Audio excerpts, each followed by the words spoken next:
So for the past 20 years, I've been helping Malaysians and other Southeast Asians to speak better English.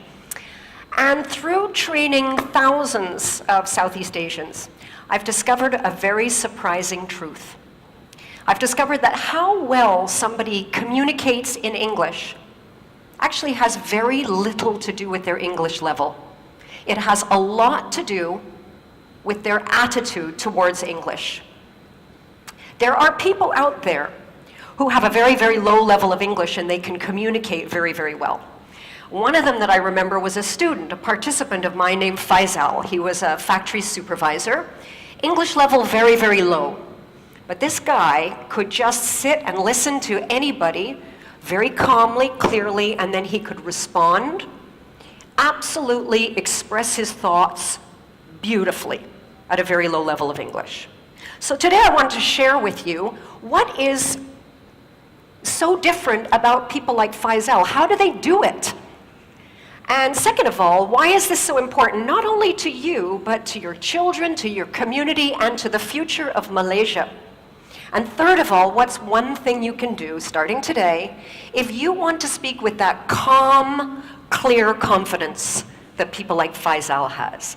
But I still couldn't figure out, okay, what is it about these people like Faisal that are so different, that can just do it smoothly, calmly, with confidence? And one day I discovered that answer, and I discovered it quite by chance. It was a day when my computer broke down and I had to go to a cyber cafe. Now, okay, it was my first time, and I discovered cyber cafes are disgusting places, okay? They're really gross, they're smelly, and they're filled with boys, and they're all playing noisy, violent games. They're just disgusting places. But I had to go there, so I sit down. When Faisal goes into an English conversation, he doesn't feel judged. He's entirely focused on the person that he's speaking to and the result he wants to get. He's got no self-awareness, no thoughts about his own mistakes. Now, I want to share with you a real, true example to paint a picture of somebody who speaks English like they're playing piano and someone who speaks English like they're playing a computer game. And this is a true story. Happened to me. A while ago, I was in a pharmacy. I had to buy Omega. My doctor said I should get Omega. And I go to the shelf, there's tons of Omega. There's Omega that's high in DHA, Omega that's high in EPA, and I don't know which one to buy. Now the sales rep happened to be there, and I saw she was like this well-dressed professional woman. I walk over to her and I see this look as she sees me, this sort of, it's a look I recognize very well. Her eyes go all wide. It's sort of that panic, oh my God, I gotta speak to a native speaker and she's gonna judge me and notice my mistakes. I go up to her and I explain my situation, which Omega do I get? And she starts explaining to me everything about DHA and EPA you could possibly imagine.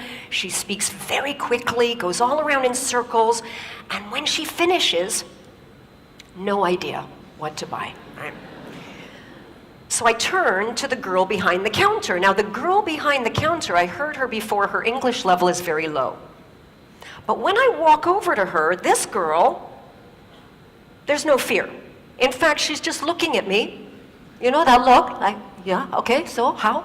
Right. Yeah, I've been in Malaysia a long time.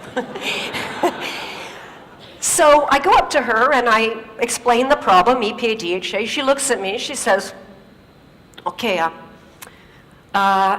EPA for heart, DHA for brain. Your heart okay or not?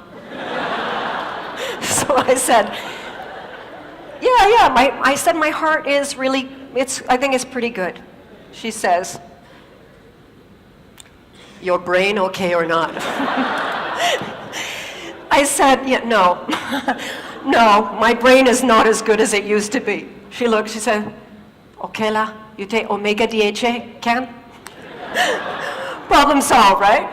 So we've got two different kinds of communicators. We've got the one who's got a high level, but totally focused on herself and getting it right, and therefore very ineffective.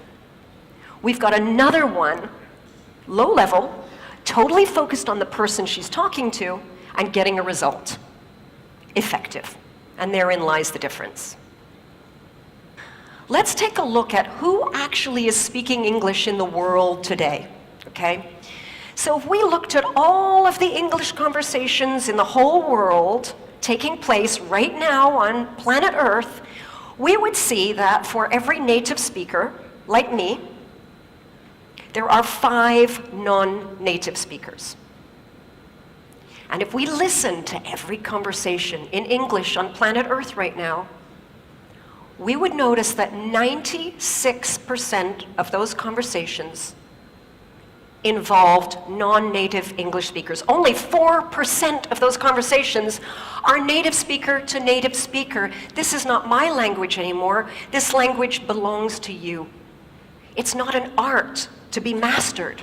It's just a tool to use to get a result.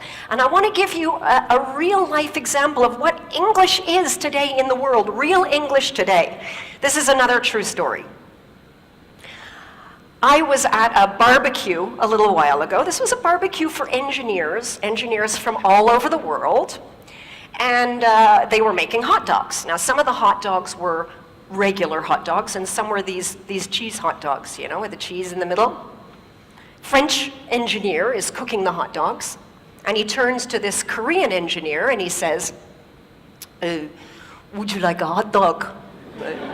And the Korean guy says, yes, please. He says, do you want the cheese? And the Korean guy looks around at the table, he says, I no see cheese. French guy says, the hot dog contains the cheese. Korean guy doesn't understand him, right?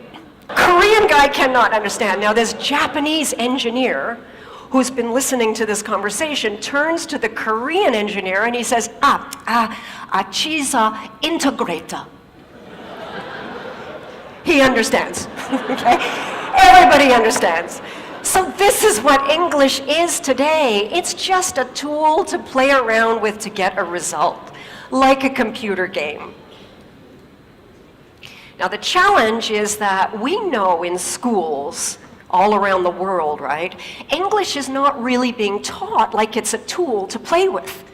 It's still being taught like it's an art to master. And students are judged more on correctness than on clarity.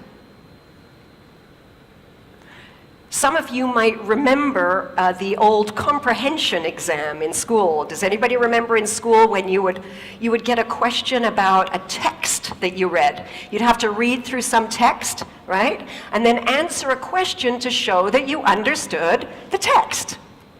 And this may have happened to you, that you showed that you understood the text, but you got a big X because you made a little grammar mistake. Like this student. Now this student clearly understood paragraph 4, but no, not correct, because he left the letter N off the word environment. But in the real world, what would matter? In the real world, what would matter is, did you understand the email or did you understand your customer so that you can go ahead and take action?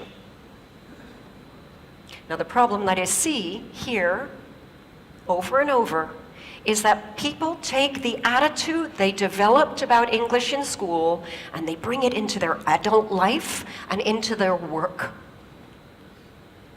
And if you're in a stressful situation and you're having a conversation and you're trying to give a result to someone and say it correctly, your brain multitasks. It cannot do 2 things at once. And what I see is the brain just shutting down. And you may recognize these 3 symptoms of the brain shutting down. The first one is that your listening goes. Someone's talking to you and you're so busy thinking about how you're going to respond and express yourself correctly, you don't actually hear what the other person said. And I can see a lot of nodding in the audience. The second thing to go is your speaking.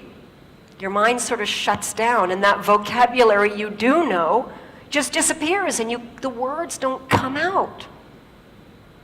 The third thing to go is your confidence. And the worst thing about this is you may only be confident because you cannot express yourself clearly But to the person talking to you, they may misunderstand this as a lack of confidence in your ability to do the job, to perform. So if you want to speak English like Faisal with that great confidence, here's the one thing that you can do. When you speak, don't focus on yourself. Focus on the other person and the result you want to achieve. Imagine a next generation of Malaysians, all with that wonderful confidence in communication that Faisal has at any level of English. Because let's remember that English today, it's not an art to be mastered. It's just a tool to use to get a result. And that tool belongs to you. Thank you.